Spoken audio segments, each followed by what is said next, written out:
Just earned your PMP certification and want to show it off on LinkedIn? In this quick tutorial, I'll show you exactly how to add PMP to your profile professionally. Let's get started. Step 1. First, go to linkedin.com and click your profile picture in the top right corner.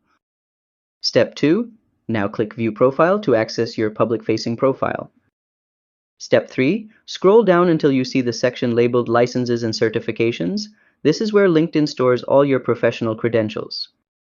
Step 4. Click the plus icon or Add button. In the name field, type PMP to reflect your new credential. Step 5. Make sure to include the issuing organization, that's the Project Management Institute, PMI, and the issue date. Once done, click Save. And that's how you highlight your PMP certification on LinkedIn.